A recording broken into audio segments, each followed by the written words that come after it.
Hello and welcome to my unboxing. Well, it's now an unwrapping and first look at the next two issues of the Warhammer 40,000 Legends subscription.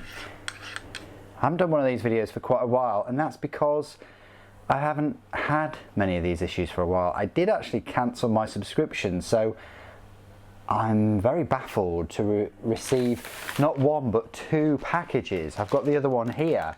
They feel like they've got books in.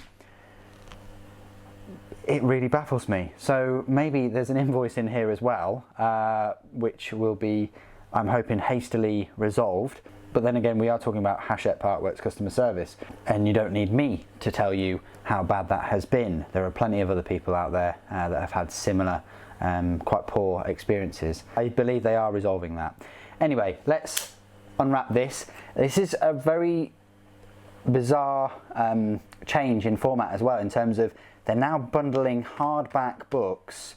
Yeah, you heard me right, hardback books in plastic wrapper. Well, the plastic wrapper is, well, we don't need to highlight the environmental impact on that, but in terms of actually keeping your £20 worth of novels safe during transit, yeah, there's just no comparison to cardboard. I've had 80 issues in cardboard packages, and there's been one or two where there's been some kind of manufacturing issue where a page has been torn or slightly ripped, but typically the actual hardcover front and reverse of the book, as well as the spine and the cover itself, has been fine.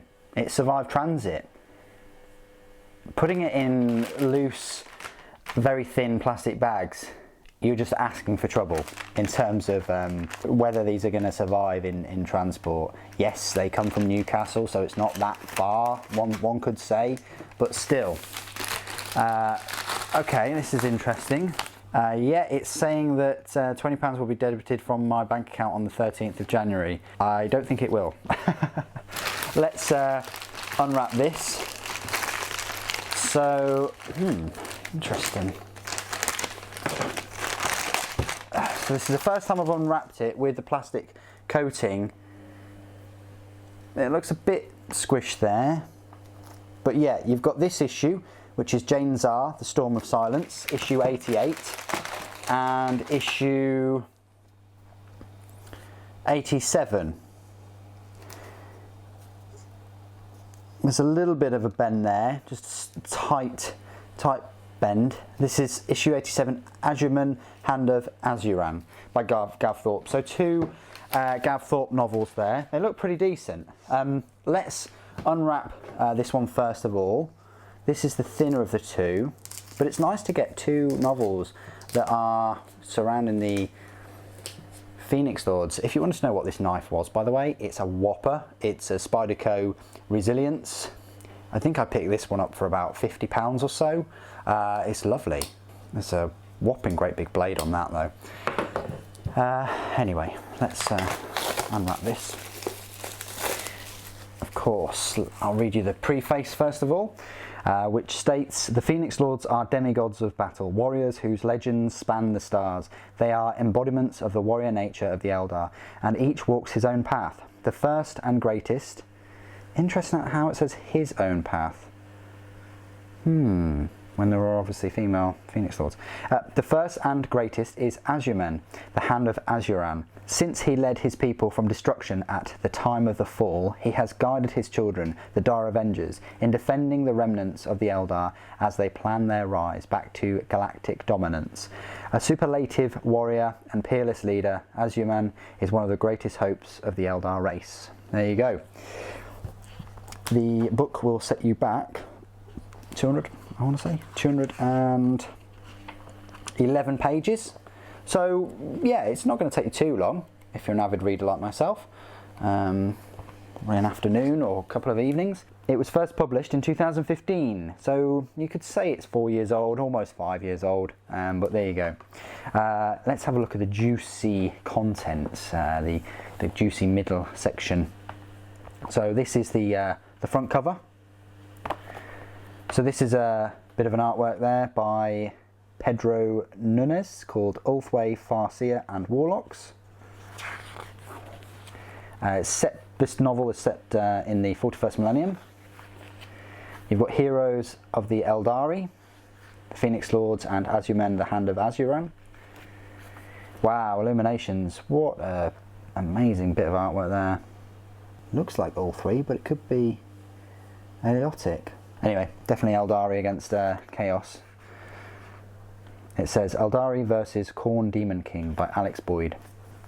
This is a Howling Banshee by Dave Gallagher and Eldrad Ulthran by Karl Kopinski. Eldari versus Slaaneshi Demons by Dave Gallagher. Again, going to have a little smooch there. And then Dire Avenger by Neil Hodgson. Just a pro battle tip, if Slaanesh have managed to get into hug and kiss proximity, you've done something wrong. Ulthwé Farseer by Alex Boyd. It's a lovely sword, isn't it? Full sword. Wraith Knights by Nuala Kinraid.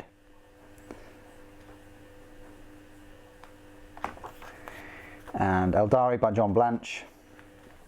And Eldari Warship by Kevin Chin. And there you go. So interesting actually that the cover artwork isn't in here. Is that the first time that that's happened? I don't know, maybe it is. It would have been nice to see who the cover artwork was by. Oh well, never mind. That's issue 87. Oh, nearly forgot. The spine of this book is 97. Because I think they've added an extra 20 issues onto this. Oh, if you can hear that funny noise, it's not a webway portal opening up behind me, it's just my washing machine. Issue 88, Jain Zar, The Storm of Silence by Gav Thorpe.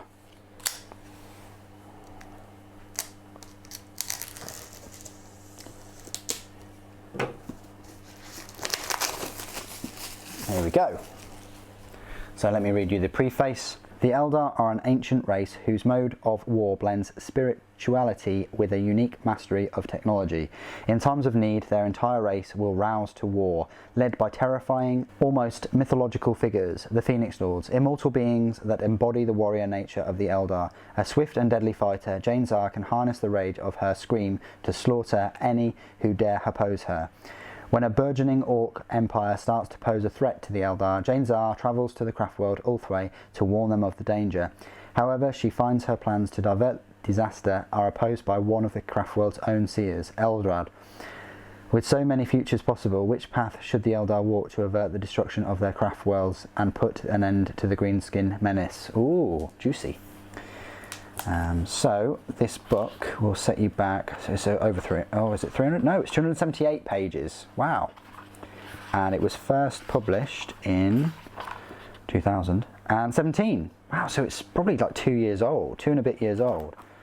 Fantastic. Very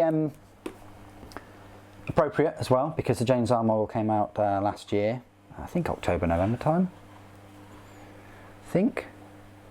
About that time. Anyway, let's have a look at the juicy middle, the artwork. Okay, so we've just seen that in issue 87. That's a bit odd, but that's the Howling Banshee again by Dave Gallagher. They don't normally replicate artwork in these books, but there we go. It sets place in the 41st millennium, and the first Banshee, Jain Zar, The Storm of Silence, and then a little bit about the Howling Banshees. Jain Zar by Nikolaus Ingenery. It's interesting, looks a bit like Yoshimitsu out of Tekken. That is a classic photo there of the avatar of Kane, Dave Gallagher. It's one of the avatar's best selfies in my opinion. Anyway, you've also got Jain Zar, The Storm of Silence by Kevin Chin, and Demons of Slaanesh, Hello, by Karl Kopinski. And then Komorag by John Blanche. Very prickly place, I reckon. Very prickly and, you know, yeah. Orcs versus Eldari. Some warp spiders have just turned up by Paul Dainton, should I say. And Drakari Ship by John Michaelback. Eldari Craftworld by John Blanche. Love it, absolutely love it. Love all the lighting and the lightning. Howling Banshee by Alex Boyd. Lovely thick banshees there. And Asdrubal Vect by Des Hanley. And then there you go. So again, interesting. No front cover artwork in there. This must be new for these extra 20 issues. Anyway, there you go. That's Jain Zar. Oh, and that issue is 85 in your collection. So there you go. That is the next 2 issues, 87 and 88 in the collection. If you have read these a couple of years ago, a few years ago, please do put it in the comments below, but try and leave the spoilers out. That just gives us all a little bit more of a taste of these novels and what we can expect from them. Thank you ever so much for joining me today. Thank you for watching. The Avatar Protects.